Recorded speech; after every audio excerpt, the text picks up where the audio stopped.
வணக்கம். ஆகாஷ்வாணி புதுச்சேரி செய்திச் சுருக்கம் வாசிப்பவர் வாசுகி சந்திரசேகரன். பீகாரை தொடர்ந்து வாக்காளர் பட்டியல் சிறப்பு தீவிர திருத்தப் பணிகளின் 2ஆம் கட்டம் தமிழ்நாடு, புதுச்சேரி, கேரளா உட்பட 12 மாநிலங்களில் நடத்தப்பட உள்ளதாக தலைமை தேர்தல் ஆணையர் திரு ஞானேஷ்குமார் நேற்று அறிவித்துள்ளார்.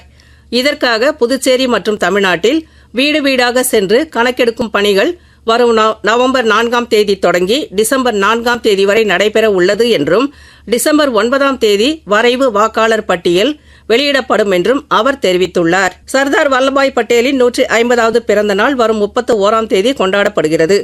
ஒவ்வொரு ஆண்டும் பட்டேலின் பிறந்த நாள் தேசிய ஒற்றுமை தினமாக கொண்டாடப்பட்டு வருகிறது.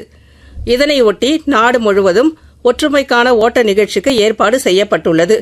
இந்த ஒற்றுமைக்கான ஓட்டத்தில் பங்கேற்க நாட்டு மக்கள் அனைவருக்கும் பிரதமர் திரு நரேந்திர மோடி அழைப்பு விடுத்துள்ளார். வங்கக்கடலில் தென்கிழக்கே உருவான குறைந்த காற்றழுத்த தாழ்வு மண்டலம் மேற்கு வடமேற்கு நோக்கி நகர்ந்து நேற்று அதிகாலை புயலாக மாறியது. மோன்தா என பெயரிடப்பட்டுள்ள இந்த புயல் இன்று இரவு ஏனாம் அருகே கரையை கடக்க உள்ளதையொட்டி முன்னெச்சரிக்கை பாதுகாப்பு ஏற்பாடுகளை தீவிரப்படுத்த புதுச்சேரியின் அதிகாரிகள் குழுவினர் ஏனாம் விரைந்துள்ளனர். சென்னையில் நடைபெறும் சர்வதேச மகளிர் டென்னிஸ் போட்டியான சென்னை ஓபன் 2025 பிரதான சுற்று ஆட்டங்கள் நேற்று நடைபெற இருந்தன. மழை காரணமாக முதல் சுற்று ஆட்டங்கள் ரத்து செய்யப்பட்டன. இன்று நடைபெறவுள்ள அந்த போட்டிகள் மதியம் 12 மணிக்கு தொடங்க உள்ளன. இத்துடன் இந்த செய்திச் சுருக்கம் நிறைவு பெறுகிறது.